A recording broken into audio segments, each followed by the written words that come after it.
এটা আমার জায়ের জন্মদিনে, ছোটো মেয়ের জন্মদিনে কেক কাটা ভিডিও। বুঝতে পারছি তখন 2 বছর, 1 বছর না 1.5 বছরের হবে তখনকার এটা। বলতে বলেছিল বলেন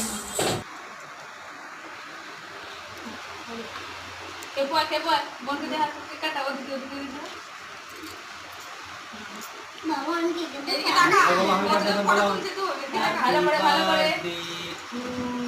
বলো happy birthday to you, happy birthday dear Anita, happy birthday বুতু।